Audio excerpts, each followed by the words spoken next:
자, 요약 강의 마지막 민사특별법 했죠. 가로넣기 빈칸 문제 한번 살펴보겠습니다. 자, 1번 주택임대차보호법. 주택임차권을 등기하지 않아도 대항력이 생기죠. 그 요건이 뭐죠? 주택의 인도와 주민등록이죠. 그리고 전입신고한 때 주민등록한 것으로 본다 이렇게 되겠죠. 인도는 점유를 말하죠. 그 점유는 간접점유도 되죠.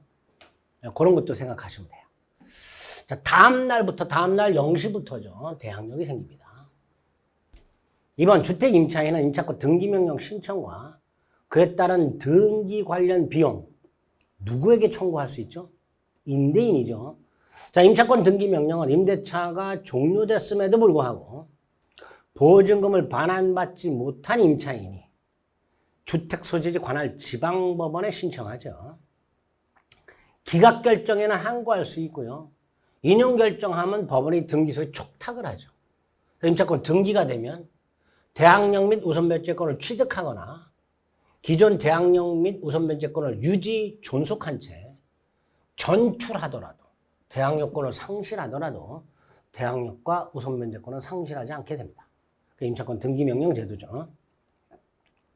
3번 임대차 계약을 체결하는 자는 뭐뭐를 받아 뭐뭐에 해당 주택의 확정일자 부여일, 차임 및 보증금 등 정보 제공을 요청할 수 있다라고 되어 있는데 임대차 계약을 체결하려는 자는 아직 임차인이 아니죠. 임대인 동의를 받아야 돼요. 임대인 동의를 받아 어디에 정보 제공을 요청하나요? 이거 있는 것 확정일자 부여기관. 확정일자 부여기관에 부여일 같은 게 기록이 돼 있을 거 아닙니까? 그러니까 임대인이 동의를 받아 확정일자 부여기관에 정보 제공을 요청할 수 있는데 단 임대인 동의를 안 해주는 경우가 많다고 그랬죠. 그래서 임대인은 계약 체결할 때 임차인에게 이러이러한 정보를 제시할 의무가 있어요. 이게 기본이에요. 제시 의무가. 이게 새로 만들어졌어요. 단 동의로 정보 제공, 정보 제시 의무를 가름할 수 있죠. 이게 원칙이고 정보를 제시해라. 단 이 동의를 통해서 정보 제시에 가름할 수 있다. 결국 임대는 둘 중에 하나를 하는 거죠. 임차인에게 임대차 계약을 체결하는 자에게 정보를 제시하거나 아니면 그 계약 체결하는 자가 정보 제공을 요청할 때 동의를 해주거나 둘 중에 하나를 해주도록 하고 있습니다. 4번 주택임대차 분쟁 조정위원회 조정안을 작성하게 되면 각 당사자에게 통지하죠. 자, 통지 받은 날도 며칠이죠? 14일이죠. 14일 내 수락의사를 꼭 뭘로 표현해야 돼요? 서면으로 표시하지 않으면 조정을 거부한 것으로 보죠. 14일 서면 거부 이렇게 기억하세요. 14일 서면 거부. 5번 자, 상가건물 임대차 보호법에 보면 임대인이 권리금 회수를 방해하게 되면 임차인은 손해배상을 청구할 수 있죠. 언제부터? 임대차 종료한 날부터. 몇 년? 3년 내. 임대차 종료한 날로부터 3년 내 행사하지 않으면 시환성으로 소멸하도록 하고 있습니다. 6번 집합건물법 구분 소유권의 목적인 건물 부분을 뭐라 하죠? 전유 부분이라고 하죠. 전유 부분. 공용 부분이라고 출제가 된 적이 있습니다. 7번 전유 부분에 속하는 일동 건물의 설치 또는 보존의 흠으로 인하여 다른 자에게 손해를 피했을 때 그 흠은 어디에 존재?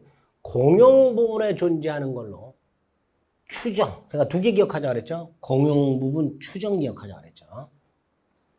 8번 공용 부분은 어떻게 사용하죠? 용도에 따라 사용하죠. 지분 비율 아닙니다. 용도에 따라. 9번 공용 부분 변경을 한 사항은 구분 소유자 3분의 2. 구분 소유자의 3분의 2 및 의결권의 3분의 2. 이게 원칙이에요. 단 콘도미니엄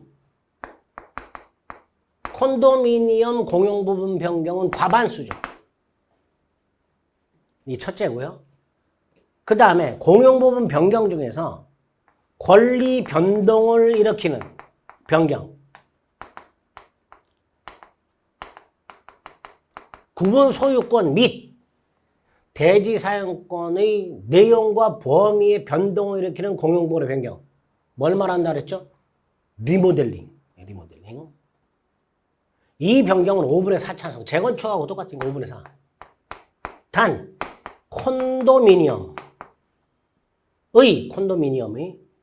권리 변동을 일으키는 공용부분에 관한 변경은 3분의 2죠. 그래서 공용부분 변경과 관련된 의결 정족수가 조금 세분화됐다라는 거 확인하시면 됩니다. 원칙 3분의 2죠. 자, 10번 구분소유 집합건물법에 의하면 관리단은 반드시 구분소유 자산을 구성으로 당연히 성립하고 그 관리단 대표기관인 관리인을 선임해야 되는데 무조건 선임해야 되는 건 아니고 구분소유자가 10인 이상일 때 선임하도록 하고 있습니다. 구분소유자가 10인 이상일 때. 12번 채권자가 담보계약에 따른 담보권을 실행하여 담보목적 부동산 소유권을 취득하기 위해서는 즉 가등기 담보권을 실행해서 소유권을 취득하려면 귀속청산 절차를 밟아야 되죠. 변제기 후에 청산금 평가액을 채무자 등에게 통지하고 그 통지가 도달한 날부터 2달이 지나야 되죠. 이게 청산기간이죠. 이 2달을 연장하는 건 괜찮지만 단축하는 건 채무자에게 불리하기 때문에 무효입니다.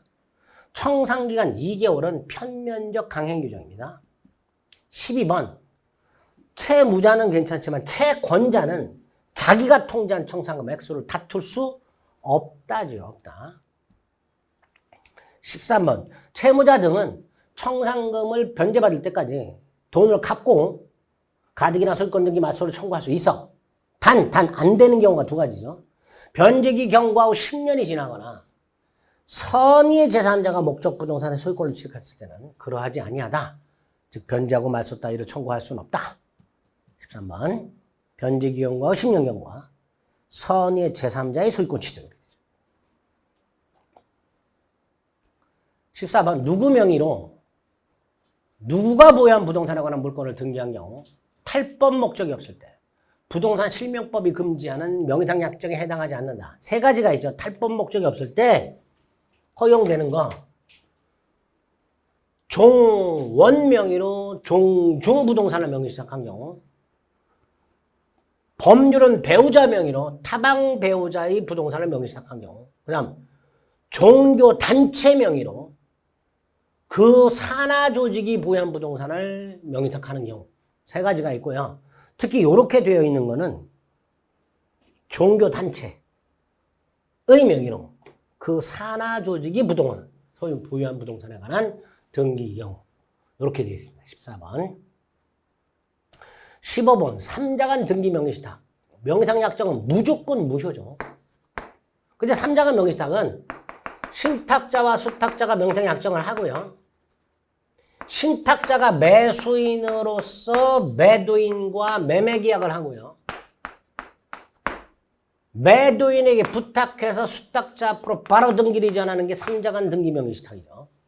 이때 명의상 약정과 등기는 무효지만 신탁자와 매도인 사이 매매 이거는 유효라고 그랬죠. 신탁자와 매도인 사이 매매는 무효가 됩니다. 16번 계약 명의 신탁은 신탁자가 수탁자와 명의상 약정을 하고요. 약정만 하고 끝나는 게 아니라 매수 자금을 제공하죠. 그리고 수탁자가 매수인으로서 매매 계약을 하고 매도인과 수탁자 이름으로 등기를 하죠. 이때 명의상 약정은 무조건 무효지만 매매계약 및 등기는 매도인이 악이냐 선이냐에 따라 달라지죠. 매도인이 악이라면 매매 및 등기도 무효. 매도인이 선이라면 매매 및 등기는 유효 그랬죠. 따라서 명의상 약정은 무효지만 매매계약 및 물권 변동이 유효하려면 매도인이 선이어야 되죠. 이렇게 3자간 등기 명의신탁과 계약 명의신탁의 법률관계 구별하시자. 그랬죠? 이런 식으로 내용을 정리해 두셨다가 뭐 가로넣기가 우리 시험에 나오진 않지만 그 취지를 정확하게 좀 조문 위주로 숙지를 하시면 되겠습니다. 자, 요약 강의 마지막에도 말씀드렸지만 흔들리지 마시고 힘들더라도 좀 꾹 참고 우리 올림픽 준비하는 선수들 4년 동안 이 악물고 금메달 하나 바라보고 하잖아요. 그죠?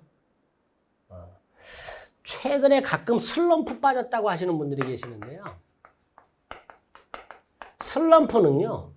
올림픽이나 월드컵처럼 4년 정도 준비하는 사람들이 중간에 빠지는 게 슬럼프예요. 우리처럼 1년 준비하는 분들은요. 슬럼프라는 게 없어요. 그냥 공부하기 싫은 거지. 그러니까 슬럼프 핑계 대지 마세요. 그냥 공부하기가 싫은 거야. 날씨도 좀 거지 같고 경제 사정도 안 좋고 공부는 짜증나고 그러니까 싫은 거예요. 슬럼프라는 건 없습니다. 그때 다시 한번 마음을 다 잡아서 계획대로 공부하면 돼요. 예습 복습 같은 걸 하다 보면요. 하게 돼 있어요. 싫어도. 내가 오늘 예습 복습을 어디까지 꼭 하자라고 목표를 세우면 하루 단위로 목표를 세우세요. 하루 단위로. 일주일 단위로 막 이렇게 세워봐야 지키지도 않아. 그러니까 하루 단위 내가 오늘 여기까지는 꼭 봐야지 이렇게 목표를 세우시면 하기 싫어도 하게 돼 있습니다. 그렇게 좀 본인 스스로를 다시 한번 다 잡아주시기를 다시 한번 부탁드리겠습니다. 수고하셨습니다.